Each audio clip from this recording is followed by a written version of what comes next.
Granite quarry వ్యాపారిని బెదిరించి డబ్బులు డిమాండ్ చేశారన్న ఆరోపణల నేపథ్యంలో హుజూరాబాద్ ఎమ్మెల్యే పాడి కౌశిక్ రెడ్డిని సుబేదారి పోలీసులు శంషాబాద్ విమానాశ్రయంలో అరెస్టు చేసి వరంగల్కు తరలించిన సంగతి తెలిసిందే.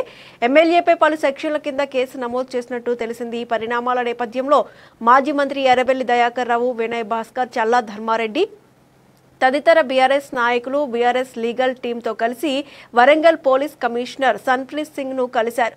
కౌశిక్ రెడ్డిపై నమోదు చేసిన కేసులోని సెక్షన్లను మార్చాలని వారు సిపిని కోరారు. దీనిపై స్పందించిన సిపి న్యాయ నిపుణులతో చర్చించి నిర్ణయం వెల్లడిస్తానని వారికి తెలిపారు.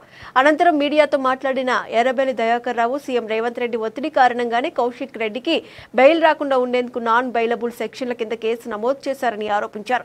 బీఆర్ఎస్ నేతలను ప్రభుత్వం కావాలని లక్ష్యంగా చేసుకుని తప్పుడు కేసులు పెడుతోందని ఆయన మండిపడ్డారు. రేవంత్ రెడ్డి పాలన పూర్తిగా విఫలమైందని, అవినీతి పెరిగిపోయిందని విమర్శించారు. అంతకుముందు సుబేదారి పోలీస్ స్టేషన్లో ఉన్న కౌశిక్ రెడ్డిని ఎర్రబెల్లి దయాకర్ రావు, ఆయన సోదరుడు ప్రతీక్ రెడ్డి పరామర్శించారు. వైద్య పరీక్షల అనంతరం కౌశిక్ రెడ్డిని కోర్టులో హాజరుపరచనున్నట్టు పోలీసులు తెలిపారు.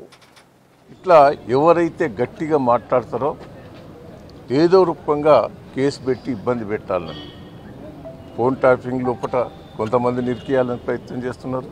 దేనికైనా ఎదుర్కొందుకు సిద్ధంగా ఉన్నాం. ఇది ప్రజల కోసం చేసిన పనులు, ఏదో అవినీతి చేసిన పనులు కావి.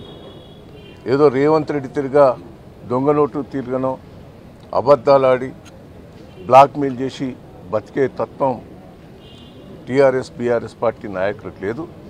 దయచేసి ఇప్పటికైనా నీ సంస్కృతిని మార్చుకో రేవంత్ రెడ్డి. నీ గుణమేరకే, నీ క్యారెక్టర్, నువ్వు ఏమేమి అవినీతి చేసేది కూడా దేశాల మీద అందరికీ తెలిసిపోయింది. రాష్ట్రం మొత్తం దివాలు తీసింది. ఇవాళ ఎక్కడికి పోయినా రేవంత్ రెడ్డిని తిట్టనో లేదు. ప్రతి దాంట్లో కరప్షన్.